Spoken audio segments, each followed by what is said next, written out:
بسم اللہ الرحمن الرحیم۔ سامعین سے گزارش کی جاتی ہے کہ ہمارے دونوں چینلز کے پلیٹ فارم سے جتنی بھی آڈیو بکس کی ریکارڈنگ کمپلیٹ ہو چکی ہے اسے خود بھی سنیں اور زیادہ سے زیادہ شیئر کرنے کی کوشش کریں، اور ہمارے سوشل میڈیا پلیٹ فارم کے لنکس ڈسکرپشن میں دیے گئے ہیں، ہمیں سبسکرائب اور فالو ضرور کریں تاکہ آپ کو ضروری اپڈیٹس ملتے رہیں، اور ہماری ٹیم کی فنانشیل سپورٹ کے لیے پیٹریون کے لنک ضرور چیک کریں۔ جزاک اللہ۔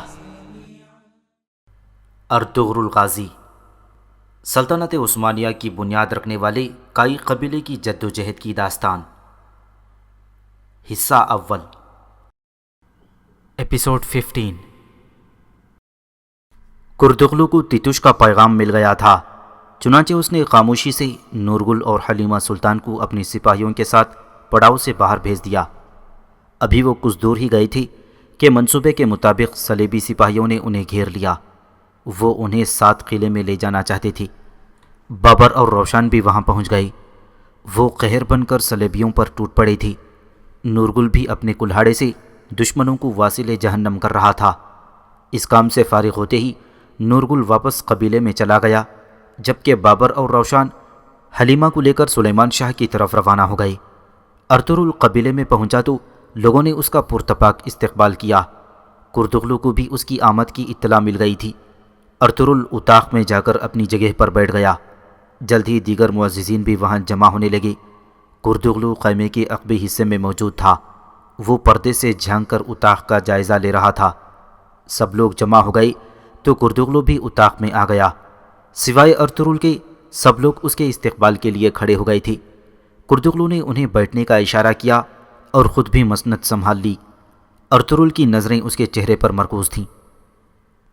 ہاں بولو، جرگے میں تم میرا استحساب کرنا چاہتے ہو ارطغرل؟ اس نے طنزیہ نظروں سے ارطغرل کی طرف دیکھا۔ ہاں، آپ کا بویا کاٹنے کا دن آ گیا ہے، ارطغرل نے سکون سے کہا۔ وہ دن گزر گئے ارطغرل۔ اب نہ قبیلے میں، نہ اس جرگے میں، نہ دور تک پھیلی چراگاہوں میں کوئی تمہارا نام نہیں لیتا۔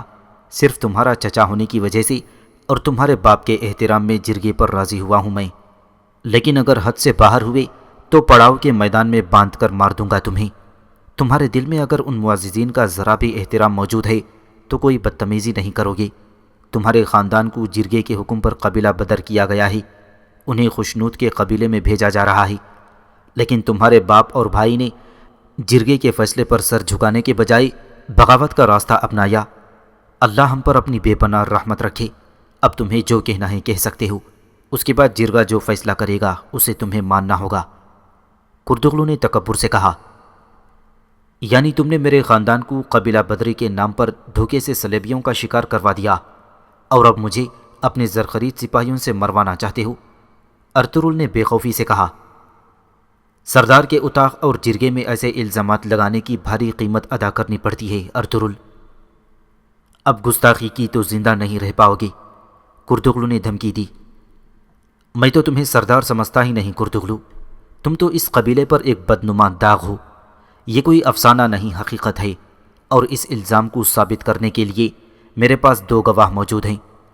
اب میں آپ معززین جرگہ سے ان گواہوں کو اتاق میں بلانے کی اجازت چاہتا ہوں۔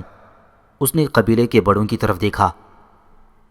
بہت اچھا، لیکن شاید آپ لوگوں نے توجہ نہیں دی کہ جرگے میں کچھ کم لوگ ہیں۔ انہوں نے شریک ہونے سے معذرت کر لی تھی۔ یہی وہ لوگ تھے جو ارطغرل کو حمایت کا یقین دلانے کے لیے ملنے کے لیے گئے تھے اور مخبری پر مار دیے گئے تھے، کردغلو نے نخوت سے کہا، اور پھر دوبارہ ارطغرل سے مخاطب ہوا۔ اچھا یہ بتاؤ، تمہارے گواہ کس بات کی گواہی دیں گے؟ کاراتویار کے ساتھ مل کر کاروان پر حملہ کرنے کی گواہی، ہمارے سپاہیوں کو قتل کرنے کی گواہی، صلیبیوں کے ساتھ گٹھ جوڑ کر کے طرح طرح کی مصیبتیں نازل کروانے کی گواہی، صلیبی قلعے میں جا کر استاد اعظم پٹریشو کے ساتھ کام کرنے کی گواہی بھی دیں گے وہ لوگ۔ ارطغرل نے کردغلو کے پیروں تلے سے زمین کھینچ لی۔ واہ واہ، بہت ہی باکمال گواہ ہیں میرے ارطغرل کے پاس۔ وہ فوراً ہی سنبھل گیا۔ بالکل تمہاری غداری دیکھنے اور تمہارے کام کرنے والے گواہ ہیں وہ لوگ، ارطغرل نے کہا، اور پھر بولا، نورگل ہے میرا پہلا گواہ۔ نورگل اور تم نے قبیلہ بدری کے لیے لے جانے والے سپاہیوں کو جو بے گناہ قتل کیا، کیا وہ تمہیں نہیں معلوم؟ تمہارے خیال میں تم نے کردوغلو کو اتنا بے خبر سمجھا ہے؟ اب قبیلہ بدری نہیں ہوگی، بلکہ سب کو قتل کر دوں گا میں۔ اب تم دنیا کے آخری کونے پر بھی چلے جاؤ تو چن چن کر ماروں گا میں تم سب کو۔ سپاہیوں، گرفتار کر لو اسے۔ جیسے ہی کردوغلو نے حکم دیا، اتاق میں موجود سپاہیوں کی طرف سے کوئی خاطر خواہ مزاحمت نہ کی گئی۔ وہ سب سلیمان شاہ کے وفادار تھے۔ نورگل بھی ارطغرل کی مدد کو پہنچ گیا تھا۔ کچھ ہی دیر میں کردوغلو کو گرفتار کر لیا گیا۔ ارطغرل نے اپنی تلوار اس غدار کی گردن پر رکھ دی۔ ہر گناہ کا اعتراف نہ کیا تو یہیں گردن اڑا دوں گا کردوغلو۔ حق آ جائے تو باطل فنا ہو جاتا ہے۔ نورگل، سلیمان شاہ کو خبر پہنچاؤ کہ اتاق میں تشریف لے آئیں، قبیلہ ان کا منتظر ہے۔ انشاءاللہ یہ باعزت اتاق آئندہ کبھی ایسا منظر نہیں دیکھے گا۔ اس نے کردوغلو کے پہلو میں ایک ٹھوکر رسید کر دی۔ ارطغرل کا پیغام ملتے ہی سلیمان شاہ اپنے ساتھیوں کے ہمراہ قبیلے کی طرف کوچ کر گئے۔ ابن العربی کے علاوہ عارفین بھی ان کے ساتھ عاملہ تھا۔ سلیمان شاہ ایک فاتح کی حیثیت سے پڑاؤ کی طرف بڑھ رہے تھے۔ قبیلے میں پہنچنے پر ان کا نہایت محبت سے پرتپاک استقبال کیا گیا۔ خیمے کے سامنے پہنچ کر سلیمان شاہ پروقار انداز میں گھوڑے سے اترے اور لوگوں کے نعروں کا جواب دیتے ہوئے اندر چلے گئے۔ ارطغرل نے تعظیم پیش کر کے انہیں خوشامدید کہا، جبکہ کردوغلو کو ہاتھ باندھ کر مسند کے قریب ہی بٹھا دیا گیا تھا۔ سلیمان شاہ جا کر اپنی جگہ پر بیٹھ گئے تو ارطغرل نے کردوغلو کا سر سلیمان شاہ کے قدموں میں جھکا دیا۔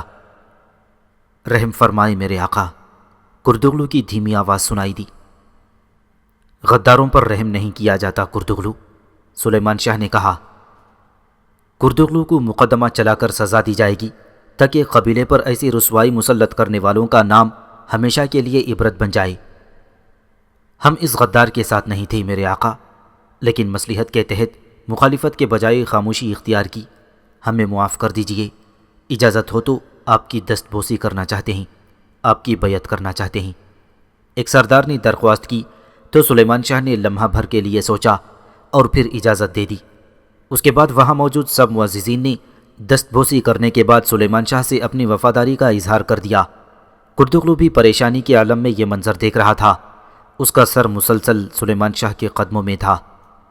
بیعت کے بعد کردوغلو کو میدان میں ستون سے باندھ دیا گیا۔ سلیمان شاہ بھی وہاں آ گئے اور قبیلے والوں سے خطاب کرتے ہوئے کہا، انصاف کا خون کرنے والے اس بے غیرت غدار نے میرے خاندان اور بہادر جوانوں پر بے انتہا ظلم کیا۔ اس کے باوجود میں انصاف کے تقاضے پورے کروں گا۔ اس قابل نفرت انسان کی سزا کا فیصلہ جرگے میں ہوگا۔ جرگہ جو بھی سزا دے گا اس پر عمل درآمد کیا جائے گا۔ قبیلے کے لوگ سلیمان شاہ کے لوگ ان کے حق میں نعرے لگانے لگے تھے۔ وہ کردوغلو کی فوری پھانسی کا مطالبہ کر رہے تھے۔ اس وقت عارفین اور ابن العربی بھی سلیمان شاہ کے ساتھ ساتھ تھے۔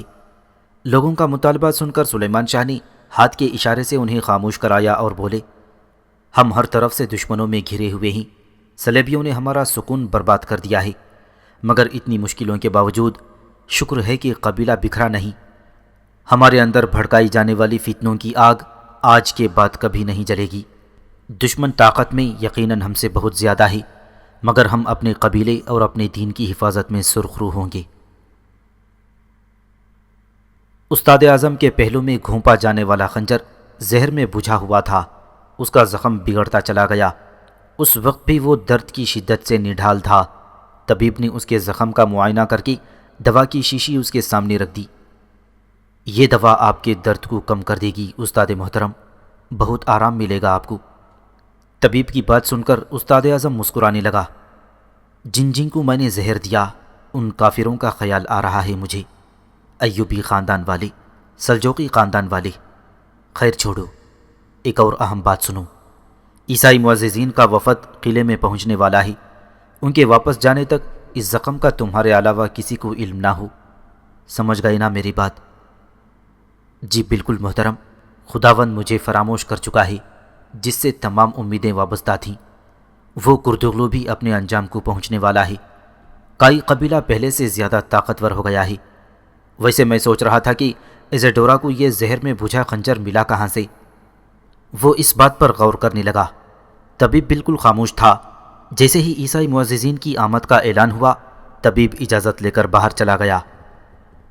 وہاں سے طبیب سیدھا کارڈینل تھامس کے پاس گیا اور پریشانی کے عالم میں بولا، استاد اعظم پریشان ہیں کہ ایزاڈورا کو زہر میں بجھا خنجر کہاں سے ملا تھا۔ کچھ دنوں میں اس کی زبان بہت سوج جائے گی۔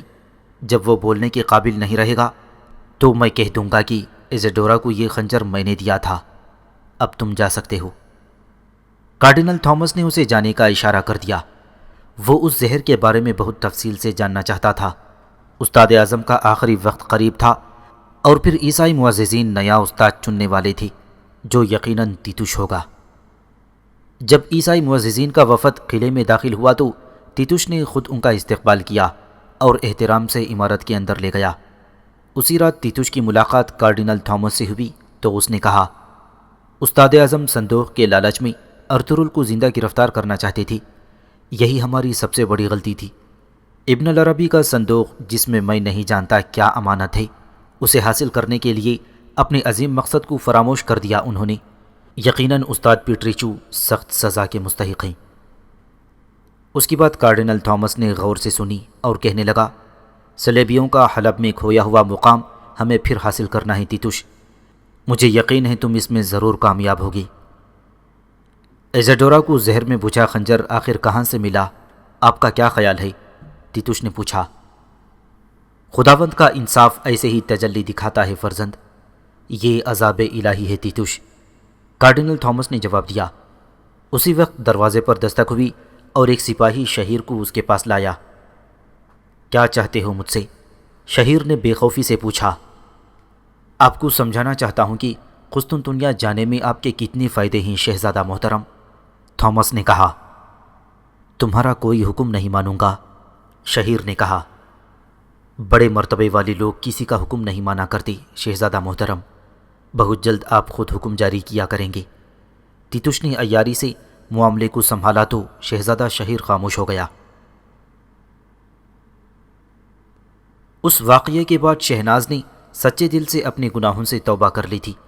اس نے ابن العربی کے ذریعے سلیمان شاہ اور خاندان کے دوسرے لوگوں کے سامنے اپنے گناہوں کا اعتراف بھی کر لیا تھا کہ وہ معاملے میں کردغلو کا ساتھ دیتی رہی تھی۔ سلیمان شاہ نے شہناز کو معاف کرنے کا اختیار گلدارو کو دے دیا تھا، جو کہ شہناز کی غلطیاں جاننے کے بعد اس سے دلی طور پر متنفر ہو گیا تھا۔ ارطغرل ایک مرتبہ پھر صلیبی قلعے کا رخ کرنے کا فیصلہ کر چکا تھا۔ اسے اطلاع مل گئی تھی کہ ایزاڈورا نے استاد اعظم کو خنجر گھوم کر زخمی کر دیا تھا، جس کے نتیجے میں استاد اعظم نے اسے اور اس کے والد کو بھی قتل کروا دیا تھا، جبکہ شہزادہ شہیر کو کارڈینل تھامس قسطنطنیہ لے جانا چاہتا تھا۔ وہ یہ بھی جانتا تھا کہ کارڈینل تھامس اور باقی استادوں کی حمایت سے تیتوش استاد کی جگہ لینے والا ہے۔ چند بڑی تبدیلیوں کے بعد صلیبی سب سے پہلے کائی قبیلے کو مٹانے کا ارادہ رکھتے تھے۔ وہ قبیلے پر ایک بڑا حملہ کرنے کی تیاری کر رہے تھے۔ یہ سب جاننے کے بعد ارطغرل نے پہل کرنے کا فیصلہ کر لیا۔ طے یہ پایا کہ دیر کیے بغیر قلعے پر چڑھائی کر دی جائے۔ ایزاڈورا نے قلعے میں داخل ہونے کے لیے ایک نقشہ بنا کر دیا تھا۔ اس کے ذریعے وہ قلعے کے اندر پہنچ سکتے تھے، جہاں سے انہیں عارفین کے لوگوں کے ذریعے مزید مدد مل سکتی تھی۔ جب سلیمان شاہ نے اس حملے کی اجازت دی تو روانگی کی تیاری شروع کر دی گئی۔ اسی روز زلجان کو بھی ہوش آ گیا۔ وہ جسمانی اور ذہنی طور پر بالکل ٹھیک تھا۔ سلیمان شاہ، حائمہ خاتون اور باقی اہل خانہ اس کی صحت یابی پر بہت خوش تھی۔ جلد ہی جرگہ طلب کر لیا گیا۔ اب کردغلو کی قسمت کا فیصلہ ہونے والا تھا۔ سلیمان شاہ نے اپنی مسند پر بیٹھ کر جرگے کی کارروائی کا آغاز کر دیا۔ انہوں نے شرکاء سے کہا، بھائیوں، میں نے اپنی زندگی میں بہت دکھ دیکھے ہیں۔ اپنی پہلی بیوی اور اولاد کو کھویا۔ میرے کتنے ہی جوانوں نے میرے ہاتھوں میں دم توڑا، لیکن ان میں سے کوئی بھی دکھ اس آخری عمر میں غداری سے ملنے والے دکھ سے بڑھ کر نہیں تھا۔ کردغلو بدذات نے دھوکے سے تخت سرداری چھین لیا، میرے بیوی بچوں اور ہونے والی بہو پر بہتان لگائے۔ ذہنی اذیت یہ بھی تھی کہ قبیلے کے اتنے معززین میں سے ایک بھی اس ظالم کے خلاف کھڑا نہیں ہوا تھا۔ سلیمان شاہ بول رہے تھے اور ہر شخص کی گردن ندامت سے جھکی ہوئی تھی۔ معاف کر دیں سردار، کردغلو نے ذہن پلٹ دیا تھا ہمارا، ایک شخص نے اعتراف کیا۔ بس تو ٹھیک ہے، میرا یہ فیصلہ ہے کہ ان پلٹے ہوئے ذہن کے لوگوں پر مشتمل جرگہ نہیں مرتب کروں گا، تم سب کو معزول کر دوں گا، اب نئے معززین کا جرگہ بنایا جائے گا۔ سلیمان شاہ فیصلہ سنا کر ارطغرل کی طرف متوجہ ہوئے۔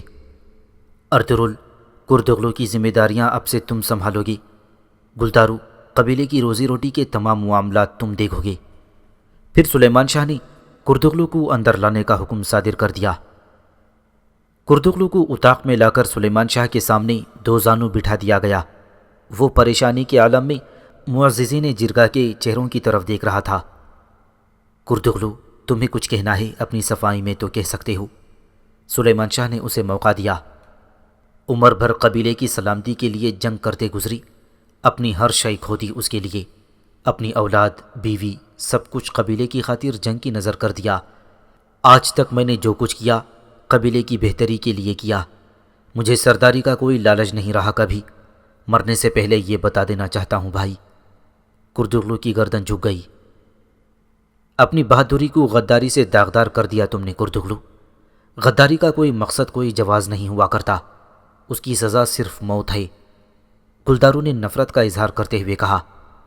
اپنی صلیبی اتحادیوں سے گناہ بخشوانا بھی سیکھ لیا کردغلو، یہ اعتراف گناہ کا ایوان نہیں ہے۔ سلیمان شاہ نے سخت لہجے میں کہا۔ اتنا تو کر دیں کہ ایسی سزا دیں جس سے میری ناموس پر بات نہ ہو پائے۔ کردغلو نے التجا کی۔ تمہاری بھی کوئی ناموس ہے جسے بربادی سے بچانا چاہتے ہو بدذات؟ سلیمان شاہ نے طنز کیا تو کردغلو جرگے کے معززین کی طرف امید بھری نظروں سے دیکھنے لگا۔ بھائیوں، رحم کھاؤ بھائیوں، رحم اس پر کیا جاتا ہے جو دوسروں پر رحم کرتا ہو۔ کردغلو، کاراتیار سے اور تیتوش سے مل کر ہمارے جوانوں کو قتل کرنے کے بعد رحم چاہتے ہو تم؟ ارطغرل نے اسے آئینہ دکھایا۔ کردغلو، قبیلے سے، سردار سے، دین سے، روایتوں سے اور اپنی قوم سے غداری کے جرم میں تمہیں سزائے موت سنائی جاتی ہے۔ لے جاؤ اس غدار کو۔ سلیمان شاہ نے اسے میدان میں لے جانے کا حکم دے دیا۔ بھائی، میرے آقا، آخری بار رحم فرما دیں مجھ پر، ساتھ گزارے بچپن کا واسطہ بھائی، مجھے اندھے کنویں میں پھینکوا دیں لیکن جان سے نہ ماریں، خدا کے لیے رحم کریں بھائی، میرے آقا رحم کریں۔ کردغلو گڑ گڑا رہا تھا لیکن سپاہی اسے گھسیٹتے ہوئے باہر لے گئے۔ جیسے ہی کردغلو کو باہر لایا گیا، نقارہ بجنے لگا۔ سزائے موت کو وقت آ چکا تھا۔ کردغلو کے ہاتھ باندھ کر اسے میدان میں لایا گیا جہاں ہزاروں لوگ جمع تھے۔ چند لمحے بعد سلیمان شاہ اور دیگر معززین بھی باہر آ گئے تھے۔ جب ہم منہ بولے بھائی بنے تھے تو قسم کھائی تھی میں نے کہ جان دے دیں گے لیکن کبھی ایک دوسرے پر تلوار نہیں اٹھائیں گے۔ میں آج بھی اپنے عہد پر قائم ہوں، میرا یہ عہد نیک نیتی سے تھا، تمہیں اپنے ہاتھ سے نہیں ماروں گا، سلیمان شاہ نے کہا۔ کردغلو کی رہی سہی امید بھی دم توڑ گئی تھی، اس کا چہرہ دھلے ہوئے کپڑے کی طرح سفید تھا۔ اسی لمحے سلیمان شاہ نے اپنی تلوار ارطغرل کی طرف بڑھا دی۔ کردغلو کا ندامت سے جھکا ہوا سر لکڑی پر رکھ دیا گیا تھا اور قریب کھڑی موت اس کی آخری سانسیں گن رہی تھی۔ سلیمان شاہ خود بھی اس سزا پر افسردہ تھے جس کی وجہ کردغلو کے ساتھ گزرا بچپن اور زندگی کا بڑا حصہ تھا۔ میدان میں گہری خاموشی چھائی ہوئی تھی، سزائے موت کا وقت ہو چکا تھا۔ کردغلو نے مرنے سے قبل کلمہ شہادت پڑھا اور آنکھیں موند لیں۔ اگلے ہی لمحے ارطغرل نے بسم اللہ پڑھ کر تلوار بلند کی اور پھر کردغلو کا سر تن سے جدا ہو کر دور جا گرا۔ زہر میں بجھا خنجر استاد اعظم پیٹریچو کو موت کی دہلیز پر لایا تھا۔ اب وہ مستقل طور پر بستر سے لگ گیا تھا۔ زہر کے اثرات ظاہر ہونے لگے تھے اور استاد اعظم کی شکل بگڑتی چلی جا رہی تھی۔ اسی شام تیتوش اس سے ملنے آیا۔ استاد اعظم کی حالت بہت خراب تھی۔ کماندار تیتوش نے غور سے اس کے چہرے کی طرف دیکھا۔ تمہیں میں نے بتایا تھا کہ ارطغرل کیسی بلا ہے، کتنا خبردار کیا تھا میں نے، کیسا شاندار موقع ہاتھ آیا تھا لیکن تم نے اسے قتل نہ کیا۔ ابن العربی کے صندوق کے چکر میں وہ قیمتی موقع گوا دیا۔ ارطغرل مر گیا ہوتا تو تمہارا یہ حال نہ ہوتا آج۔ اب تم کچھ دیر کے مہمان ہو استاد پیٹریچو، بہت دیر ہو چکی ہے۔ اب ایک ایسا صندوق جس کے اندر کیا ہے یہ بھی نہیں معلوم، اس نے ہمیں کیسی پٹخنی دی ہے، وہ بھی صرف تمہارے پاگل پن کی وجہ سے۔ جہنم تمہاری منتظر ہے استاد پیٹریچو، خداوند تم پر رحم کرے۔ تیتوش نے نفرت سے کہا اور واپس چلا گیا۔ وہ بہت مطمئن دکھائی دے رہا تھا کیونکہ کارڈینل تھامس نے دوسرے استادوں کو رضامند کر لیا تھا کہ استاد اعظم چونکہ زخمی ہونے کے بعد بستر مرگ پر ہے، اس لیے تیتوش کو اس کی جگہ استاد مقرر کر دیا جائے۔ ارطغرل نے ابن العربی کو اس جگہ کی نشاندہی کر دی تھی جہاں حلیمہ سلطان نے صندوق دفن کر دیا تھا۔ سلامت رہو فرزند، امانت کی حفاظت ہوگی، مجھے پورا یقین تھا، ابن العربی نے کہا۔ اس صندوق کی حقیقت نہیں معلوم، نہ جاننے کی فکر ہے، لیکن کارڈینل تھامس اور سلیبی اسی کے چکر میں ہیں۔ وہ اس صندوق کی خاطر دوسرے لوگوں کو جانی نقصان پہنچا رہے ہیں۔ اسی صندوق نے تمہاری اور تمہارے جانبازوں کی جان بھی تو بچائی ہے میرے بچے۔ ابن العربی مسکرائے تو ارطغرل نے بتایا، تیتوش نے ایک مقام پر ہمیں گھیر لیا تھا اور قتل کر دینا چاہتا تھا، لیکن استاد اعظم نے مارنے نہیں دیا۔ وہ ہمارے ذریعے اس صندوق تک پہنچنا چاہتا تھا، یعنی صندوق کی وجہ سے ہماری جان بچ گئی۔ تم اگر پوچھو گے کہ اس کے اندر کیا ہے تو یہی کہوں گا کہ ایک امانت ہے جو اس کے مالک کو دینی ہے ایک دن۔ اچھا ایسا کرو، جب تک میں یہاں ہوں اسے بھی یہیں رہنے دو، ابن العربی نے جواب دیا۔ جیسا آپ مناسب سمجھیں، ارطغرل نے جواب دیا اور اس کے ساتھ واپس پڑاؤ میں آ گیا۔ قبیلے کے حالات کچھ معمول پر آئے تو نورگل اور شاہینہ کا نکاح کروا دیا گیا۔ اتنی مشکلات سے گزرنے کے بعد قبیلے میں یہ پہلی خوشی تھی اور سب لوگ ان کی خوشگوار زندگی کے لیے دعائیں مانگ رہے تھے۔ شادی کی تقریب کے بعد جلد ہی قلعے پر حملے کی تیاریاں مکمل کر لی گئیں۔ سلیمان شاہ نے اپنے الفاظ سے سپاہیوں کا خوب لہو گرمایا اور منصوبے کو حاتمی شکل دے دی گئی۔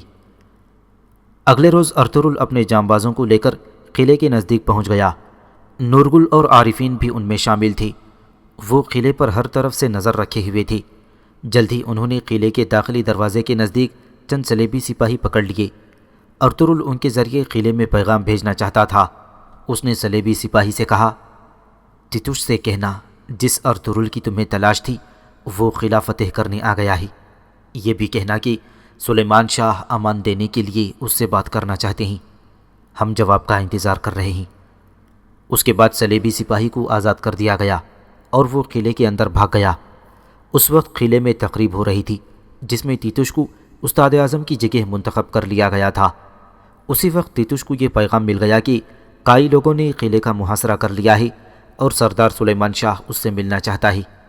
جب یہ خبر دیگر استادوں نے سنی تو وہ بھی پریشان ہو گئے۔ تیتوش نے اپنی سپاہیوں کو ضروری ہدایات دینا شروع کر دیں۔ اس نے فصیلوں پر سپاہیوں کی تعداد بڑھا دی تھی۔ مرکزی دروازے کے پیچھے بھی سپاہی بڑھا دیے گئے تھے۔ تیتوش پریشان تھا۔ جب وہ خود ان پر چڑھائی کرنے والا تھا، کئی قبیلے نے دھاوا بول دیا۔ سلیبی استادوں نے کئی اہم فیصلے کر لیے تھے۔ کئی قبیلے پر حملہ کرنے کے لیے قبرص کے خطرناک جنگجوؤں کو بلانے کا فیصلہ ہوا تھا، مگر ارطغرل پہلے ہی یہاں پہنچ گیا۔ تیتوش کو ڈر تھا کہ اگر کئی وفادار قلعے کے اندر بھی موجود ہیں تو ان کے لیے بہت خطرناک ثابت ہوں گے۔ فیصلہ یہ ہوا کہ تیتوش اب کئی قبیلے سے مذاکرات کر کے بات کو ٹالنے کی کوشش کرے تاکہ سلیبیوں کی مدد کو آنے والا لشکر قلعے میں پہنچ جائے۔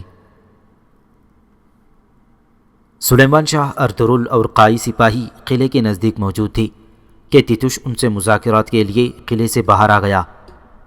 تمہیں ہتھیار ڈالنے کے لیے آج شام تک کی مہلت دے رہا ہوں تیتوش، سلیمان شاہ نے کہا۔ اگر ہم نے ہتھیار نہ ڈالی تو کیا ہوگا سلیمان شاہ؟ تیتوش نے پوچھا۔ تو پھر قلعے کی کوئی اینٹ بچے گی نہیں اور نہ ہی کندھوں پر کوئی سر، سلیمان شاہ نے اسے خبردار کر دیا۔ مطلب معمولی چرواہے اتنے طاقتور ہو گئے اور یہاں آنے کی زحمت کیوں کی تم نے؟ میں تو خود تم لوگوں کو مٹانے وہاں آنے والا تھا۔ جتنی زبان چلتی ہے اتنی ہتھیار بھی چلا لیے ہوتے تو ہمیں خواہ مخواہ تمہیں سبق سکھانے کے لیے یہاں آنے کی زحمت نہ اٹھانی پڑتی، سلیمان شاہ نے باروب انداز میں کہا۔ تو پھر بات چیت کس لیے کرنا چاہتے ہو؟ قلعہ سامنے ہے، کر دیتے حملہ۔ ہم مسلمان جب بھی کافروں سے جنگ کرتے ہیں تو انہیں ایک آخری موقع ضرور دیتے ہیں، اس لیے کہ شاید وہ صحیح راہ پر آ جائیں۔ میں بھی تمہیں آخری بار خبردار کر رہا ہوں، اپنا قلعہ اور ہتھیار ہمارے حوالے کر کے اپنے اپنے ملکوں کو لوٹ جاؤ، ایسی صورت میں تمہاری جان بخشی کر دوں گا۔ سلیمان شاہ نے اسے آخری موقع دیا۔ تم سلیبیوں کو جانتے نہیں ہو سلیمان شاہ، مر جائیں گے لیکن ہتھیار نہیں ڈالیں گے۔ ہاں اگر چھین سکتے ہو تو چھین لو ہم سے قلعہ۔ تیتوش نے سلیمان شاہ کو للکارا اور واپس چلا گیا۔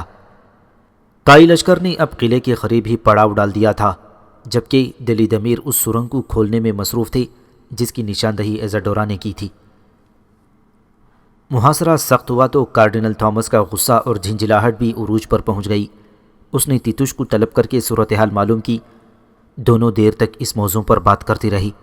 پھر تیتوش نے کہا، ارطغرل اگر بند سرنگ کا راستہ جانتا ہی تو اسے وہ راستہ یقیناً ایزاڈورا نے بتایا ہوگا۔ پھر تو انہیں دوسری سرنگ کا بھی علم ہوگا۔ کارڈینل تھامس نے نکتہ اٹھایا۔ نہیں، وہ سرنگ کہاں ہے صرف میں جانتا ہوں، تیتوش نے پرسکون انداز میں جواب دیا۔ ہم کسی بات پر یقین نہیں کر سکتے تیتوش۔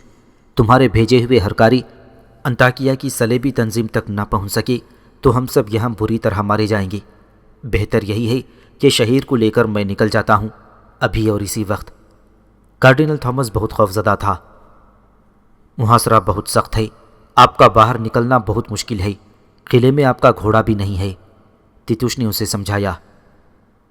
زندگی بچانی ہے تو خطرہ مول لینا ہوگا۔ اس قدر خوفزدہ کیوں ہے کارڈینل؟ عیسیٰ ہماری حفاظت کریں گے۔ میں یہ کام عیسیٰ پر نہیں چھوڑ سکتا تیتوش، تم اپنے احمق لوگوں کو تسلیاں دیتی رہو، میں نکلتا ہوں۔ کارڈینل تھامس جانے کا فیصلہ کر چکا تھا۔ ایک ترک نے احمقوں کا ریوڑ بنا کر رکھ دیا تم سب کو، کارڈینل بڑبڑایا اور سفر کی تیاری کرنے لگا۔ ٹھیک ہے، اب جائیں، جانتا ہوں اب آپ یہاں کسی صورت میں رکنے والے نہیں ہیں۔ تیتوش کا لہجہ سخت ہو گیا اور وہ کارڈینل تھامس سے اجازت لیے بغیر باہر چلا گیا۔ جیسے ہی وہ قلعے کے دالان میں پہنچا، ایک گھبرایا ہوا سپاہی اسے ڈھونڈ رہا تھا۔ میرے آقا، ارطغرل قلعے کی طرف آ رہا ہے، ساتھ 3 جانباز اور بھی ہیں۔ جو سرنگ بند کر دی گئی تھی اس پر مزید سپاہی لگا دو، ترک وہاں سے گھسنے کی کوشش کر سکتے ہیں۔ تیتوش نے ہدایت کی اور آگے بڑھ گیا۔ جلد ہی کارڈینل تھامس شہزادہ شہیر اور اپنے محافظوں کو لے کر قلعے سے نکل پڑا تھا۔ تیتوش نے انہیں دوسری سرنگ کے ذریعے قلعے سے باہر بھیجا تھا۔ یہی وہ سرنگ تھی جس کے بارے میں خود اس کے علاوہ کوئی نہیں جانتا تھا۔ سرنگ سے نکل کر وہ جھاڑیوں اور کھائیوں سے گزرتے رہے اور پھر قلعے سے کافی دور ایک صاف راستے پر پہنچ گئے۔ انہوں نے ابھی مختصر فاصلہ طے کیا تھا کہ کائی سپاہیوں کی ایک ٹولی گشت کے دوران اسی راستے پر نکل آئی۔ ان سپاہیوں میں گلدارو اور حمزہ بھی شامل تھی۔ ایک موڑ پر ان کا سامنا کارڈینل تھامس، شہیر اور صلیبی محافظوں سے ہو گیا۔ شہیر کا چہرہ انہیں دیکھتے ہی خوشی سے کھل اٹھا تھا۔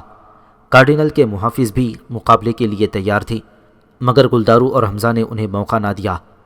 کچھ ہی دیر میں صلیبی محافظ زمین پر پڑے تڑپ رہے تھے۔ شہیر خیریت سے تھا، جبکہ کارڈینل تھامس کو گرفتار کر لیا گیا تھا۔ ارطغرل اپنے سپاہیوں کے ہمراہ صلیبی قلعے کے قریب ہی موجود تھا کہ تیتوش بھی وہاں آ گیا۔ مختصر وقفے کے بعد یہ ان کی دوسری ملاقات تھی۔ تم کیا چاہتے ہو ترک؟ اس نے آتے ہی پوچھا۔ صلیبی تنظیم کو لکھا ہوا تمہارا مکتوب لوٹانے آیا تھا۔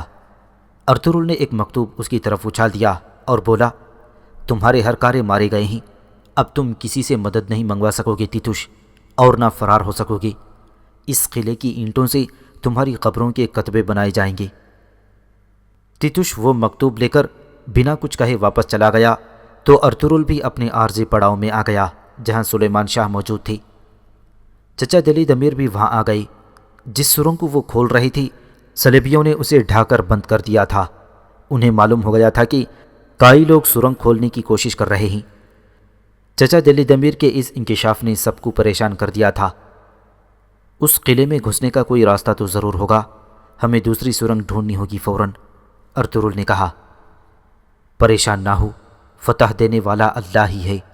ہمارے نصیب میں فتح لکھی ہے تو دنیا کی کوئی طاقت روک نہیں سکتی۔ سلیمان شاہ نے اس کا حوصلہ بڑھایا۔ قلعے میں داخل ہونے کا راستہ مل گیا ہے۔ آواز سنتے ہی سب نے پلٹ کر دیکھا تو گلدارو اور حمزہ شہیر کو لے کر آ رہے تھے۔ سب اسے اپنے درمیان دیکھ کر خوش ہو گئے تھے۔ شہیر دوڑ کر ارطغرل سے لپٹ گیا۔ پھر گلدارو نے بتایا کہ انہوں نے کارڈینل تھامس سے کیسے اسے آزاد کرا لیا تھا۔ کارڈینل کو سپاہیوں نے گرفتار کر لیا تھا۔ وہ اسے قیدیوں کے لیے تیار کردہ عارضی قید خانے میں لے گئے تھے۔ اس کے بعد شہیر نے انہیں ایک اہم خبر سنائی۔ دوسری سرنگ کی جگہ معلوم ہے مجھے، کارڈینل تھامس وہیں سے نکال کر لے جا رہا تھا مجھے۔ یہ ان سب کے لیے بہت بڑی خوشخبری تھی۔ اب دیر کی گنجائش نہیں تھی۔ جلد ہی شہزادہ شہیر نے اس سرنگ کی نشاندہی کر دی اور کائی بہادر اس سرنگ کے ذریعے قلعے کے اندر داخل ہو گئے۔ یہ سرنگ ایک زندان میں نکلتی تھی جہاں بہت سے بے گناہ لوگ قید تھے۔ وہاں موجود صلیبی محافظوں کو قتل کر کے ان بے گناہ قیدیوں کو آزاد کرا لیا گیا تو کائی سپاہی آگے بڑھ گئے۔ جلد ہی وہ لوگ قلعے کی راہداری میں پہنچ گئے اور پھر گھمسان کی لڑائی شروع ہو گئی۔ جہاں جہاں مزاحمت ہو رہی تھی صلیبی سپاہی کائی جانبازوں سے اپنی گردنیں کٹواتے چلے جا رہے تھے۔ قلعے کے ایک کمرے میں تیتوش اپنے استادوں کو یہاں سے بحفاظت نکال دینے کی تسلیاں دے رہا تھا کہ ایک خون میں لت پت سپاہی وہاں آ دھمکا۔ کائی لوگ قلعے میں داخل ہو گئے میرے آقا۔ اس کے منہ سے بمشکل یہی نکل پایا تھا، یہ کیسے ہو گیا؟ ایک پادری ہکلایا۔ انہوں نے دوسری سرنگ ڈھونڈ لی ہے یقیناً۔ تیتوش پریشانی کے عالم میں ہونٹ چبانے لگا۔ کارڈینل تھامس کو بھیج کر غلطی کی میں نے، لعنت ہو اس پر۔ تیتوش تیزی سے باہر گیا۔ خوفزدہ پادری بھی وہاں سے کسی اور کمرے میں چلے گئے تھے۔ عین اس وقت جب تیتوش قلعے کے صحن میں اپنے سپاہیوں کا حوصلہ بڑھا رہا تھا، ارطغرل اللہ اکبر کا نعرہ لگا کر میدان میں کود گیا اور پھر تلواروں سے تلواریں ٹکرانے لگیں۔ کائی جانباز تیزی سے صلیبیوں کا غرور خاک میں ملا رہے تھے۔ لڑائی جاری تھی کہ ارطغرل سیڑھیاں چڑھتا ہوا قلعے کی فصیل کی جانب بڑھا۔ وہ راستے میں آنے والے ہر صلیبی کو ٹھکانے لگاتا گیا۔ فصیل پر پہنچتے ہی ارطغرل نے صلیبی پرچم کو اتار پھینکا اور اس کی جگہ کائی پرچم لہرا دیا۔ اسی دوران بابر اور چچا دلی دمیر نے قلعے کا دروازہ کھول دیا اور سلیمان شاہ باقی سپاہیوں کے ساتھ اندر آ گئی۔ صلیبیوں کے نزدیک ناقابل تسخیر قلعہ ان کائی جانبازوں نے فتح کر لیا تھا۔ جب تیتوش نے کائی قبیلے کی فتح دیکھی تو وہ نظر بچا کر قلعے کے اندرونی عمارت میں غائب ہو گیا۔ تعاقب کے باوجود ارطغرل کے سپاہی اسے تلاش نہیں کر پائے تھے۔ قلعے کی دیواروں سے صلیب کے نشان اتار لیے گئے تھے اور تیتوش کی تلاش جاری تھی۔ شہیر کو ارطغرل نے سلیمان شاہ کی اجازت سے قبیلے میں واپس بھیج دیا تھا۔ تلاشی کے دوران صلیبیوں کے ان استادوں کو بھی گرفتار کر لیا گیا تھا جنہوں نے خود کو ایک کمرے میں بند کر لیا تھا۔ رحم فرمائیں۔ موت سامنے دیکھتے ہی وہ رحم کی بھیک مانگنے لگے۔ انہیں دیکھ کر تو مجھے کردغلو یاد آ رہا ہے، گلداروں نے ان کی حالت دیکھ کر کہا۔ جب طاقت میں ہوتے ہیں تو فرعون بن جاتے ہیں اور جب دیکھیں کہ بچ نہیں سکتے تو رحم کی بھیک مانگنے لگتے ہیں، ارطغرل نے جواب دیا۔ لے جاؤ ان بدبختوں کو، دالان میں سزا دی جائے گی انہیں۔ سلیمان شاہ نے سپاہیوں کو اشارہ کر دیا تو وہ انہیں ہانکتے ہوئے باہر لے گئے۔ قلعے کی تلاشی جاری تھی۔ راہداری میں پہنچ کر نورگل نے ایک دروازے کو پاؤں سے ٹھوکر ماری تو اس کے کیواڑ جھٹکے سے کھل گئے۔ استاد اعظم اسی کمرے میں موجود تھا۔ نورگل کو یوں ہتھیاروں سے لیس دیکھ کر استاد اعظم کا رنگ زرد پڑ گیا تھا۔ اب کہاں بھاگے گا او شیطان؟ چل اٹھ، جہنم میں تیرے لیے بہت جگہ خالی ہے۔ نورگل نے گردن سے پکڑ کر استاد اعظم کو جھنجھوڑا اور کھینچتا ہوا باہر لے گیا۔ زہر کے اثر سے اس کی شکل بہت ڈراؤنی ہو گئی تھی۔ نورگل اسے قلعے کے صحن میں لے آیا تھا جہاں دوسرے استاد بھی اپنی موت کے منتظر تھے۔ میرے آقا، یہ شیطان بھی حاضر ہے۔ نورگل نے اسے لا کر سردار سلیمان شاہ کے قدموں میں پھینک دیا۔ یہ فتنوں کا تاجر ہے۔ انطاکیہ سے حلب تک، شام سے قونیہ تک، ہر مصیبت کے پیچھے اسی بدذات کا ہاتھ ہے۔ ارطغرل نے نفرت سے اس کی طرف دیکھا۔ کوئی نمرود کسی ابراہیم کو آگ میں نہیں جلا سکتا، کوئی بھی کنواں یوسف کو غرق نہیں کر سکتا، فرعون وقت کسی موسیٰ پر حاوی نہیں ہو سکتا۔ سلیمان شاہ نے استاد اعظم کی طرف دیکھ کر کہا، تمہیں زہر کس نے دلوایا جانتے ہو؟ کارڈینل تھامس نے۔ بہت حیرانی ہو رہی ہوگی یہ سن کر۔ ایزیڈورا کو زہریلا خنجر بھی اسی نے فراہم کیا تھا اور اس وقت تمہارا کارڈینل تھامس ہماری قید میں ہے۔ ارطغرل نے استاد اعظم کی معلومات میں اضافہ کیا۔ زہر کے اثر سے استاد اعظم کی قوت گویائی ختم ہو چکی تھی۔ وہ کسی سوال کا جواب دینے کے قابل نہیں رہا تھا۔ تم لوگ قیامت کے دن ذلت کے ساتھ اندھے، بہرے اور گونگے ہو کر میدان حشر میں پیش کیے جاؤ گی اور تمہارا ٹھکانہ یقیناً جہنم ہوگا، سلیمان شاہ نے کہا۔ اس کے بعد نورگل نے استاد اعظم کو اسی چرخے کے پہیے سے باندھ دیا جس پر کبھی نورگل کو باندھ کر گھمایا جاتا تھا۔ وقت کا پہیہ بھی گمراہ۔ اس کے بعد نورگل نے استاد اعظم کو اسی چرخے کے پہیے سے باندھ دیا تھا جس پر کبھی نورگل کو باندھ کر گھمایا جاتا تھا۔ وقت کا پہیہ بھی گھوم چکا تھا۔ اب نورگل استاد اعظم کو چرخے میں باندھ کر گھما رہا تھا اور یہ منظر وہاں موجود ہر شخص دیکھ رہا تھا۔ جب استاد اعظم سر کے بل چرخے پر لٹک رہا تھا تو نورگل نے پہیہ گھمانے سے اپنا ہاتھ روک لیا۔ اس نے سردار سلیمان شاہ کی اجازت سے اپنا کلہاڑا اٹھایا اور ایک ہی بار میں استاد اعظم کا سر تن سے جدا کر دیا۔ اس کے فوراً بعد باقی پادریوں کو بھی سولی پر لٹکا دیا گیا اور قائی مسلمان صلیبی قلعے پر غالب آ گئے۔ قلعے سے ایسی بہت سی دستاویز بھی قبضے میں لے لیے گئے تھی جن سے صلیبی سازشوں کو سمجھنے میں مدد مل سکتی تھی۔ اس کے علاوہ قلعے میں سونے کے انبار بھی موجود تھے۔ تیتوش کی تلاش اب بھی جاری تھی، لیکن وہ شیطان چکمہ دے کر بھاگ نکلنے میں کامیاب ہو گیا تھا۔ جاتے وقت وہ ارطغرل کے 2 سپاہی بھی شہید کر گیا تھا۔ ہم نے آزما لیا کہ ان گیدڑوں سے مقابلہ کرنا بالکل ممکن ہے۔ ہمارا ایمان اور ہماری قوت بازو بہت کافی ہیں انہیں شکست دینے کے لیے، لیکن یہ اندھیرے میں چھپ کر حملہ کرتے رہے ہیں۔ سلیمان شاہ نے سکون میسر آتے ہی ارطغرل اور گلدارو سے کہا، انہیں لگام ڈالنے کے لیے ضروری ہے کہ ہماری ایک مضبوط سلطنت ہو بابا۔ ارطغرل نے کہا، صحیح کہتے ہو فرزند، پہلے سلطنت قائم کرنا ہوگی ہمیں۔ ایوبی بری طرح بکھر چکے ہیں، سلجوق شہزادے بھی ایک دوسرے کے خون کے پیاسے ہیں، عالم اسلام کی کوئی مرکزی سلطنت نہیں۔ ہمیں پہلے ایک طاقتور حکومت کی بنیاد رکھنی ہوگی۔ سلیمان شاہ نے اس کی رائے سے اتفاق کیا۔ بابا یہ کیا کہہ رہے ہیں آپ؟ گلدارو کے لہجے میں حیرت تھی۔ بہت اچھی طرح سمجھ رہا ہوں بیٹا، ارطغرل صحیح کہتا ہے۔ اب اپنی سلطنت قائم کرنا ہمارا اگلا ہدف ہونا چاہیے۔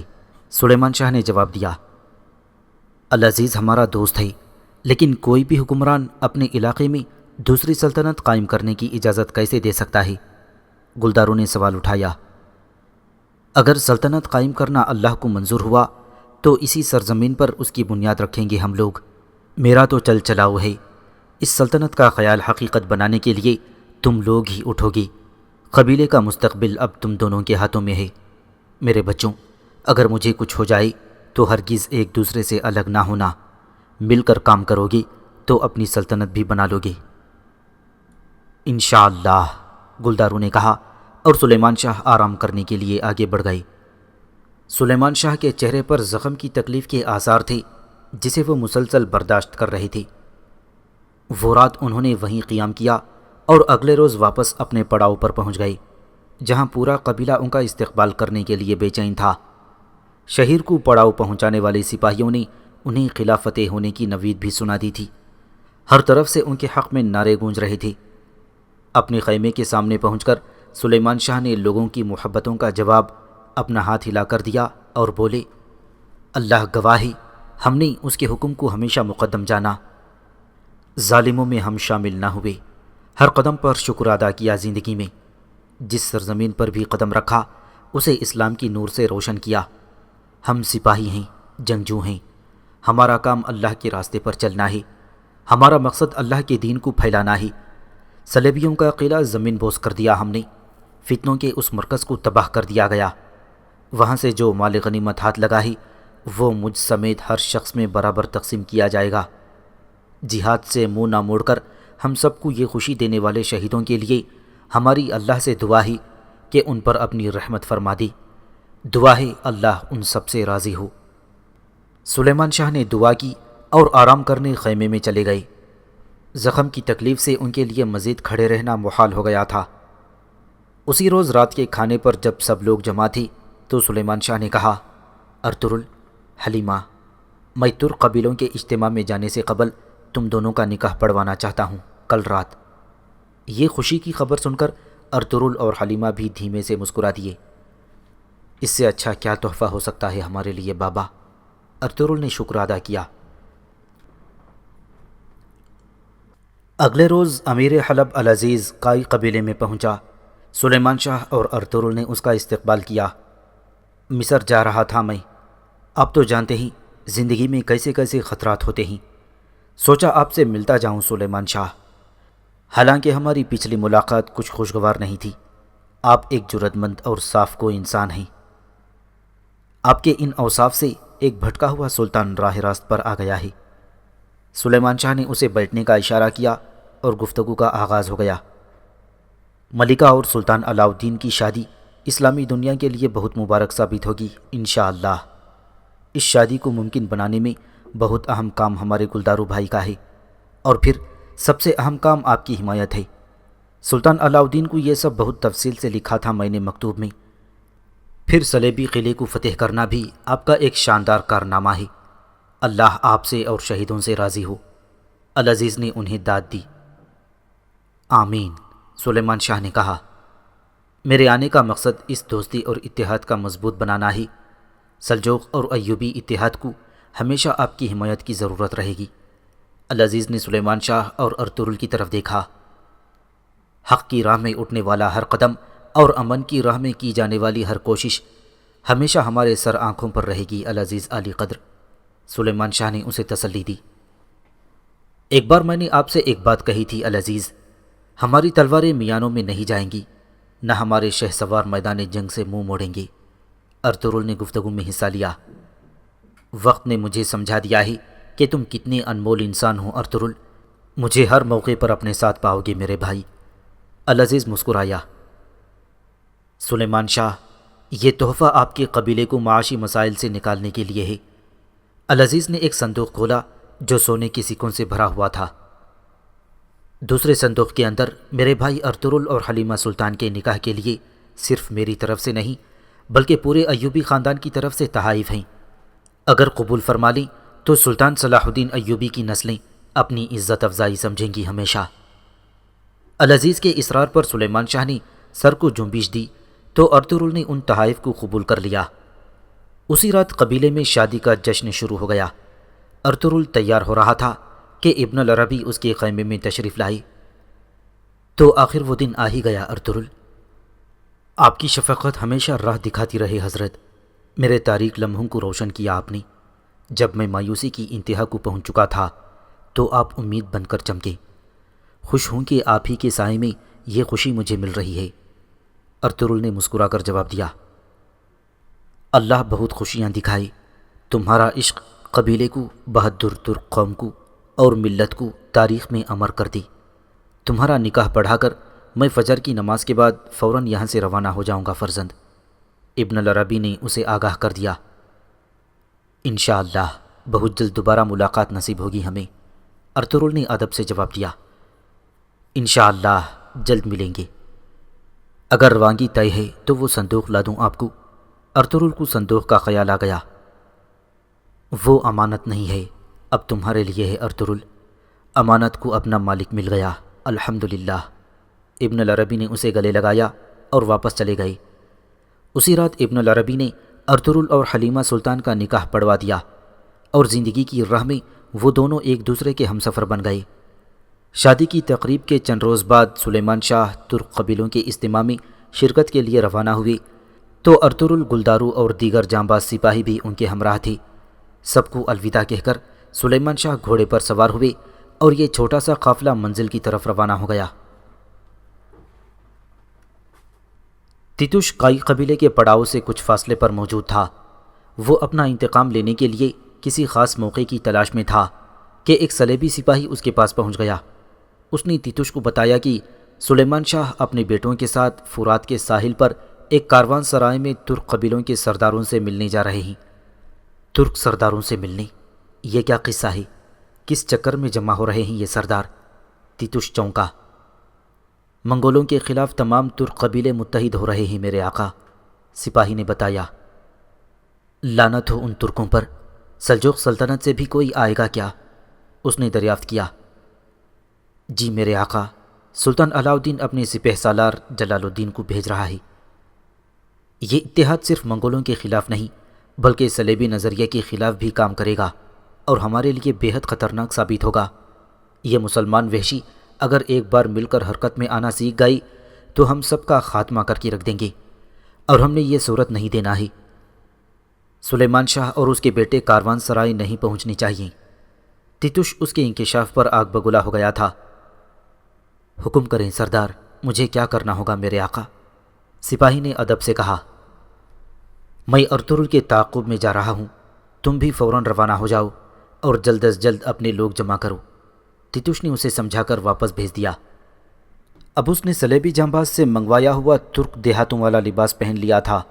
جلد ہی سلیبی سپاہی مقررہ جگہ پر پہنچ گئی۔ تیتوش نے انہیں گھات لگا کر بٹھا دیا۔ اب انہیں ارطغرل اور سلیمان شاہ کا انتظار تھا، جو کہ وقت گزرنے کے ساتھ ساتھ طویل ہوتا جا رہا تھا۔ ارطغرل نے وہ راستہ ہی بدل لیا تھا جس پر تیتوش گھات لگائے بیٹھا تھا۔ وہ سب خیریت سے کاروان سرائے پہنچ گئی تھی۔ یہاں سردار خوشنود اور دوسرے سرداروں نے ان کا پرتپاک استقبال کیا اور قلعے کی فتح پر مبارکباد پیش کی۔ صلیبیوں کو دوبارہ متحد ہو کر لشکر تیار کرنے اور ہم پر حملہ کرنے میں اب برسوں لگ جائیں گے، سلیمان شاہ نے کہا۔ اسی وقت سلطان علاء الدین کے خصوصی نمائندے جلال الدین بھی سرائے میں پہنچ گئے۔ انہوں نے سردار سلیمان شاہ کو صلیبی قلعے کی فتح پر سلطان علاء الدین کی طرف سے مبارکباد پیش کی اور سب لوگ دسترخوان پر جمع ہو کر کھانا کھانے لگے۔ اسی شام سلیمان شاہ نے ارطغرل کو اپنے پاس بلوا لیا۔ وہ جائے نماز پر بیٹھے تھی۔ انہوں نے محبت سے ارطغرل کو دیکھا اور بولے، قونیہ محل سے قاہرہ کے ایوان اقتدار تک تم دونوں بھائیوں کے جو چرچے ہیں، سچ پوچھو تو ان سب نے میرا سر فخر سے بلند کر دیا ہے۔ ذہانت اور صلاحیت میں بلا شبہ تم مجھ سے کہیں آگے ہو۔ سرداری اور حکمرانی کی جو سمجھ تمہیں ہے وہ گلداروں کو نہیں ہے۔ تو بیٹا، ایسی صلاحیت کے ہوتے ہوئے ہمارا مستقبل خانہ بدوش نہیں رہ سکتا۔ ہمارے قبیلے کو اب اس سے بھی بہت آگے جانا ہے۔ میرے بعد سرداری کا بوجھ تمہارے کندھوں پر ہوگا۔ یہ آپ کیا کہہ رہے ہیں بابا؟ ارطغرل نے حیرت سے ان کی طرف دیکھا۔ تمہارا بھائی بھی یہ بات سمجھتا ہے، قبول کر لی ہے یہ حقیقت اس نے۔ تمہیں بھی خود کو اس کے لیے تیار کرنا ہے۔ یقینی طور پر اب ہم نئی ذمہ داریوں کے ساتھ قبیلے کو لوٹیں گے۔ اللہ ہمارے لیے ہر شے میں خیر رکھے۔ آمین بابا۔ ارطغرل نے ادب سے سر جھکا دیا تو سردار سلیمان شاہ کی آنکھوں میں فخر دکھائی دینے لگا۔ والد سے ملاقات کے بعد ارطغرل سرائے میں ٹھہرے ہوئے اپنے ساتھیوں کے پاس آ گیا، جہاں نورگل اور بابر تیتوش کے متوقع حملے کے پیش نظر حفاظتی اقدامات کا جائزہ لینے میں مصروف تھے۔ اگلے روز اجلاس کی کارروائی کا آغاز ہوا تو جلال الدین نے سلطان کا پیغام حاضرین تک پہنچایا، جس پر ایک سردار بولا، منگولوں کے خلاف مشترکہ لشکر بنانے کی بات کر رہے ہیں آپ سپہ سالار۔ جنگیں لڑ لڑ کر ہم مٹھی بھر تو ہو گئے ہیں۔ اب سلطان علاء الدین کی سلطنت کو بچانے کے لیے آپ ہمیں ہی قربان کرنا چاہتے ہیں۔ سلطان علاء الدین نے تمام ترکوں کے لیے اپنی باہیں کھول دی ہیں۔ جتنی بھی پرانے اختلافات تھے ان سب کو ختم کیا جا چکا ہے، جلال الدین نے بتایا۔ مگر کس قیمت پر؟ جو خون بہہ چکا ہے اس کا کوئی حساب نہیں ہے کیا؟ سلطان علاء الدین جب تخت پر نہیں ہوں گے تب کیا ہوگا؟ ان کی جگہ آنے والا سلطان ان کے معاملات کا کیا کرے گا یہ کون جان سکتا ہے محترم سپہ سالار۔ ہم تو ہر جنگ میں بھائیوں کے ساتھ کود پڑتے ہیں، لیکن مشکل وقت میں ہمارا کوئی ساتھ نہیں دیتا۔ اجلاس میں ہر طرف سے سوالات اٹھائے جانے لگے تو جلال الدین خاموش ہو گیا۔ چنانچہ ارطغرل نے دیگر سرداروں کو مخاطب کرتے ہوئے کہا، ترک قوم کے معزز سرداروں، میں دل سے آپ سب کے ساتھ ہوں۔ ہمیں گھٹیا چرواہا سمجھا گیا، ایوبیوں نے اور ایرانیوں نے بھی ایسا ہی کیا، ہمیں دیوار سے لگا دیا گیا۔ لیکن یقین رکھیں سلطان علاء الدین ایسے نہیں ہیں، انہوں نے اپنی باہیں ہم سب کے لیے کھول دی ہیں۔ آپ سب کی بہادری اور خدمات کسی سے پوشیدہ نہیں۔ خود ہمارا قبیلہ اتنے برسوں سے صلیبیوں کے خلاف جو جنگ لڑ رہا تھا اس میں بہت سے جانباز شہید ہوئے، اس جنگ سے بہت کچھ سیکھا ہے ہم نے۔ ارطغرل خاموش ہو گیا تو سردار سلیمان شاہ نے حاضرین محفل سے خطاب کرتے ہوئے کہا، اگر ہم یوں ہی آپس میں لڑتے رہے تو ایک دن ہمارا نام و نشان مٹ جائے گا۔ میں پھر کہتا ہوں معزز ترک سرداروں کہ یہ وقت متحد ہو کر ساتھ آگے بڑھنے کا ہے۔ عالم اسلام بہت بکھرا ہوا ہے، ہماری جلائی ہوئی مشعل ضرور پوری دنیا میں پھیلے گی اور ایک نئی ترک سلطنت وجود میں آئے گی۔ تو آئیے پھر منگولوں کے خلاف متحد ہو کر اناطولیہ میں مضبوط صف بندی کر لیں۔ سلیمان شاہ کے مختصر خطاب نے ناراض سرداروں کو بہت کچھ سوچنے پر مجبور کر دیا تھا۔ نتیجہ یہ نکلا کہ بیشتر سرداروں نے انہیں اپنی حمایت کا یقین دلا دیا۔ سلیمان شاہ، ترک قوم پر آپ کا یہ احسان تاریخ میں لکھا جائے گا۔ سپہ سالار جلال الدین نے کھڑے ہو کر سلیمان شاہ کا شکر ادا کیا اور اجلاس برخاست ہو گیا۔ اجلاس کے بعد جب سلیمان شاہ اپنے بیٹوں کے ساتھ آرام گاہ میں پہنچے تو گلدارو نے کہا، مجھے اندازہ ہے کہ کوئی راستہ نہیں تھا، لیکن یوں تلواریں تان کر منگول لشکر سے بھیڑ جانا بھی تو حماقت ہوگی۔ اتحاد اچھی بات ہے، لیکن اگر یہ اتحاد ٹوٹ گیا تو اس وقت ہم اکیلے کہاں کھڑے ہوں گے؟ تمہارے اندیشے بے بنیاد نہیں ہیں فرزند، لیکن کائی قبیلے کی تقدیر میں یہی لکھا ہے، ہماری منزل اناتولیہ ہے، اب ہم پلٹ کر واپس نہیں جا سکتے۔ سلیمان شاہ نے اسے سمجھایا۔ اللہ ہمارے حق میں بہتر فرمائے۔ گلدارو نے ان کے فیصلے کے سامنے اپنا سر جھکا دیا۔ اسی وقت روشان وہاں آ گیا اور اہم خبر دی، میرے آقا، بھائی صبح کہہ رہے تھے تیتوش کارواں سرائے کے نزدیک ہی موجود ہے، وہ اپنے ساتھیوں کے ساتھ گھات لگائے بیٹھا ہے، ہم دیکھ چکے ہیں اسے۔ یہ سنتے ہی گلدارو اور ارطغرل بھی اٹھ کھڑے ہوئے اور سلیمان شاہ سے اجازت لے کر روشان کے ساتھ باہر چلے گئے۔ جلدی وہ اس مقام پر پہنچ گئی جہاں تیتوش اپنے بچے کچے سپاہیوں کے ساتھ موجود تھا۔ جیسے ہی گلدارو، ارطغرل اور دوسرے سپاہی وہاں پہنچے، چمکتی ہوئی تلواریں ٹکرانے سے چنگاریاں پھوٹنے لگیں۔ کماندار تیتوش اپنے گھوڑے کی طرف بڑھ رہا تھا کہ ارطغرل اس کا تعاقب کرتا میدان میں پہنچ گیا۔ آخرکار تمہیں موت کھینچ ہی لائی میرے پاس، ارطغرل نے کہا۔ کلمہ پڑھ لو، تیتوش نے تیز لہجے میں کہا اور تلوار نکال لی۔ اگلے ہی لمحے دونوں اپنی اپنی تلوار نکال کر ایک دوسرے پر ٹوٹ پڑے۔ تیتوش اور ارطغرل جواں مردی سے لڑ رہے تھے، وہ ایک دوسرے کا وار ناکام بنا کر پے در پے حملے کر رہے تھے۔ ارطغرل کی تلوار بجلی کی طرح کوند کر حملے کر رہی تھی، جبکہ تیتوش وقت کے ساتھ کمزور پڑتا چلا جا رہا تھا۔ ایک موقع پر ارطغرل نے ہاتھ سے ایسا وار کیا کہ تلوار تیتوش کے ہاتھ سے نکل کر دور جا گری۔ اس کی تلوار گرتے ہی ارطغرل نے بھی تلوار پھینک دی۔ اب ان دونوں کے ہاتھوں میں خنجر تھے۔ تیتوش جیسے ہی خنجر سے حملہ آور ہوا، ارطغرل نے وار روک کر اس کی بازو میں اپنا خنجر پیوست کر دیا۔ خنجر تیتوش کی بازو میں ترازو ہو چکا تھا، وہ کراہتا ہوا زمین پر گر گیا۔ ارطغرل نے کھینچ کر تیتوش کو کھڑا کر دیا تو وہ حقارت سے بولا، کبھی نہیں جیتو گے تم صرف اپنی جان کی فکر کرو، باقی معاملات ہم خود دیکھ لیں گے۔ تمہارا آخری وقت آ گیا ہے تیتوش، تم سے یہ انتقام میرے بھائی گلدارو لیں گے۔ ارطغرل نے گلدارو کی طرف دیکھا۔ آخری فتح خداوند کی ہوگی، تیتوش نے جواب دیا۔ ہمیں اس میں کوئی شبہ نہیں، الحمدللہ، گلدارو نے کہا اور تلوار کے ایک ہی وار سے تیتوش کا کام تمام کر دیا۔ صلیبی کماندار تیتوش اب اپنے انجام کو پہنچ چکا تھا۔ واپسی کی تیاری ہو چکی تھی، لیکن سردار سلیمان شاہ کی طبیعت زیادہ اچھی نہیں تھی۔ کمر کا پھوڑا بہت پھیل چکا تھا اور ناقابل برداشت تکلیف تھی۔ بابا، اگر آپ مناسب سمجھیں تو آج کا دن سرائے میں قیام کر لیں، کل یہاں سے روانہ ہو جائیں گے، گلدارو نے مشورہ دیا۔ میں ٹھیک ہوں بیٹا، کچھ نہیں ہے، قبیلے میں واپس جا کر بہت سے کام نمٹانے ہیں، ہمیں گرمیاں ختم ہونے سے پہلے وہاں سے روانہ ہونا ہوگا، سلیمان شاہ نے جواب دیا اور سہارا لے کر گھوڑے پر سوار ہو گئے۔ سفر شروع ہوا تو وہ میدانوں، جنگلوں اور پہاڑوں کو پیچھے چھوڑتے ہوئے آگے بڑھنے لگے۔ راستہ کٹھن تھا مگر حوصلے جوان تھے، وہ جلد از جلد اپنے پڑاؤ پہنچنا چاہتے تھے۔ سفر جاری تھا کہ راستے میں ان کا سامنا ایک ندی سے ہو گیا۔ انہیں ندی کے شفاف پانی سے گزر کر دوسرے کنارے پر پہنچنا تھا۔ ارطغرل نے نورگل اور بابر کو پہلے ندی کے پار جانے کا اشارہ کیا تاکہ وہاں کی صورتحال کا جائزہ لے سکیں۔ اب سلیمان شاہ کو اپنا گھوڑا ندی میں اتارنا تھا۔ وہ بہت خاموش دکھائی دے رہے تھے۔ انہوں نے ایک نظر ارد گرد پھیلے حسین مناظر کو دیکھا اور پھر رب کا شکریہ ادا کرتے ہوئے بولے، تیرا لاکھ لاکھ شکر ہے یا رب، اپنی خوبصورت دنیا کو دیکھنے والی آنکھیں تو نے عطا کی، ان خوبصورتیوں کو اپنے اندر جذب کرنے والا صاف دل دیا۔ تیرا شکر ہے یا مصور، تیرے راستے پر ثابت قدم رہنے والے شیر جیسے فرزند بخشے تو نے۔ تیرا لاکھ لاکھ شکر ہے یا عزیز، ان بیٹوں کی ماں کے ساتھ طویل اور حسین عمر عطا کی تو نے۔ تیرا لاکھ لاکھ شکر ہے اے میرے مالک، لاکھ لاکھ شکر ہے۔ سلیمان شاہ نے رب العالمین کا شکر ادا کیا اور گھوڑا آگے بڑھا دیا۔ گھوڑا پانی میں اتر کر آگے بڑھنے لگا۔ جب وہ ندی کے وسط میں پہنچی تو اچانک سلیمان شاہ کی تکلیف میں اضافہ ہو گیا۔ انہوں نے خود کو سنبھالنے کی بہت کوشش کی، لیکن اپنا توازن برقرار نہ رکھ پائی اور ندی کے بہتے پانی میں گر گئے۔ سلیمان شاہ کو ندی میں گرتا دیکھ کر گلدارو اور ارطغرل نے بھی پانی میں چھلانگیں لگا دیں۔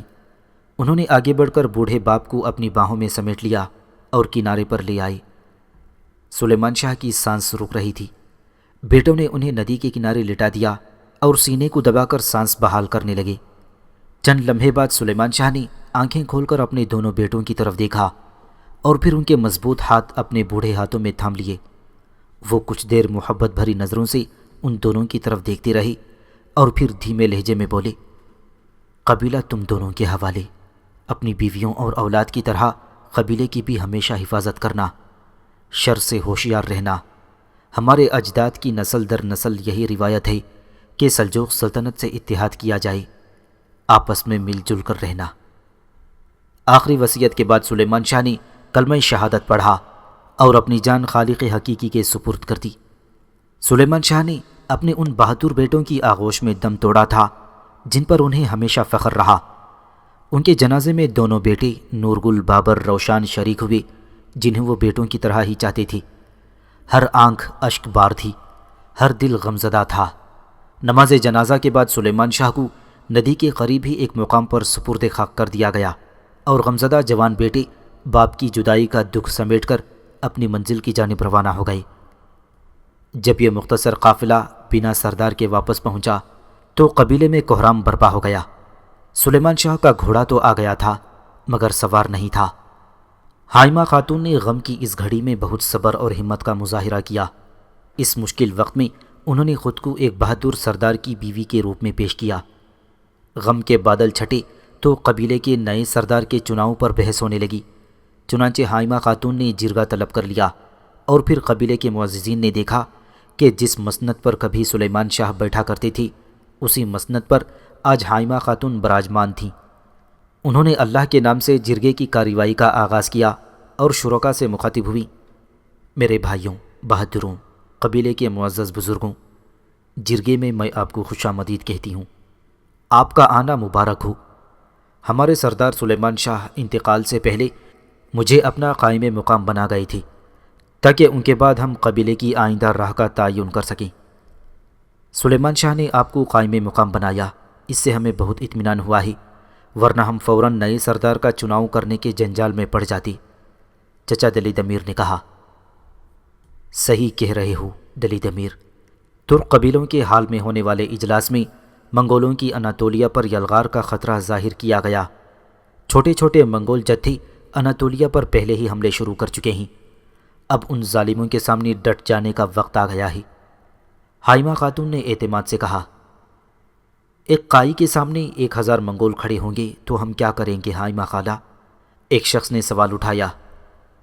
اس محاذ پر صرف قائی جنگجو نہیں ہوں گے، ترک قبیلے اس اتحاد کو آخری راستہ سمجھتے ہیں، اس لیے تمام ترک قبیلے اناتولیا میں جمع ہو رہے ہیں۔ حائمہ خاتون نے وضاحت کی تو ارطغرل نے کہا، اگر ہم ایک نہ ہو سکے، متحد نہ ہو سکے، اپنے درمیان نفاق کے پودے پروان چڑھاتے رہے تو منگولوں کے لیے ہم سہمے ہوئے کبوتر ہوں گے۔ اس پر گلداروں نے دبے لفظوں میں اختلاف کیا۔ میں یہ کہوں گا کہ سوچ سمجھ کر فیصلہ کریں تو بہتر ہوگا۔ آپ سب جانتے ہیں کہ حلب تک کتنی مشکلات سے گزر کر آئے ہیں ہم، صلیبیوں سے بمشکل جان چھوٹی ہے ہماری، اب ہم کیوں نئی آزمائشوں میں پڑنے جا رہے ہیں؟ اس پر حائمہ خاتون نے اس کی طرف دیکھا۔ فرزند، سلیمان شاہ نے یہ اتحاد قائم کرنے کی خاطر بہت جد و جہد کی ہے۔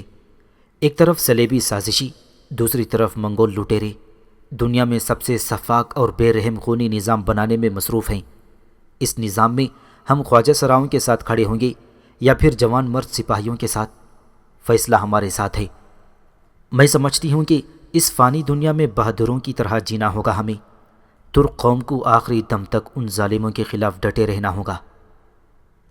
میں بھی یہی سمجھتا ہوں کہ منگولوں سے انتقام لینے کا وقت آ گیا ہے۔ انہوں نے ہمارے بچوں کا، ہماری ماؤں بہنوں کا خون کیا ہے۔ اگر ان کے سامنے کھڑے نہیں ہوں گے تو دنیا میں کہیں سکون نہیں ہوگا۔ دلید امیر نے بھی حائمہ خاتون کی حمایت کر دی۔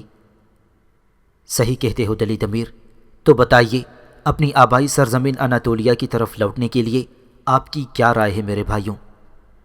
حائمہ خاتون نے سوالیہ نظروں سے جرگے کے معززین کی طرف دیکھا تو انہوں نے فوراً حمایت میں اپنے ہاتھ کھڑے کر دیے، لیکن گلدارو نے اس تجویز سے اختلاف کیا اور بولا، میں اس ہجرت کے حق میں نہیں ہوں، لیکن جرگے کا ہر مشورہ مجھے قبول ہے اور میں بھی کہوں گا کہ لوٹ چلیں۔ گلدارو نے بھی ہاتھ کھڑا کر دیا۔ نقاروں پر چوٹ لگا دو، کارکنوں کو تیار کرنے کا وقت آ گیا ہے، یہ منگول لٹیروں کو لگام ڈالنے کا وقت ہے، اللہ ہم سب کا حامی اور مددگار ہو۔ حائمہ خاتون نے حاتمی فیصلہ سنا کر جرگہ برخاست کر دیا۔ سفر کی تیاریاں شروع کر دی گئیں اور پھر ایک روز کائی قبیلہ اناتولیہ کے سفر پر روانہ ہو گیا، ایک نئے عزم کے ساتھ کہ ظلم کا خاتمہ کر کے انصاف قائم کیا جا سکے۔ ہمارا تابناک ماضی ہماری پہچان ہے۔ تاریخ اسلام میں خلفائے راشدین کے بعد بہت سے مجاہد سلاطین گزرے جنہوں نے صلیبیوں کے دانت کھٹے کیے۔ ان میں سلطان صلاح الدین ایوبی، سلطان نور الدین زنگی، سلطان رکن الدین بیبرس، سلطان الب ارسلان وغیرہ شامل ہیں۔ اس کتاب ارطغرل الغازی میں تاریخ اسلام کے ایک ایسے مجاہد کا تذکرہ ہے جس کے نام سے بہت کم لوگ واقف ہیں، جنہوں نے مسلمانوں کی آزادی کی جدوجہد کے لیے جہاد کا راستہ اپنایا اور بہت سی قربانیاں دیں۔ ان کی جدوجہد سے مسلمانوں کے لیے ایک روشن دور کا آغاز ہوا۔ ترک کائی قبیلے سے تعلق رکھنے والے اس عظیم جنگجو نے اپنے مٹھی بھر جانبازوں کے ساتھ مل کر ایک ایسی سلطنت کے لیے راہ ہموار کی جو 600 سال تک مسلمانوں کے اتحاد اور شان و شوکت کی ضامن رہی، جسے دنیا سلطنت عثمانیہ کے نام سے جانتی ہے۔ ہمت، بہادری، شجاعت کے پیکر اسلام کے ان سرفروشوں کی یہ داستان ابھی جاری ہے۔ اس سے آگے کے واقعات دوسرے حصے میں ملاحظہ فرمائیں۔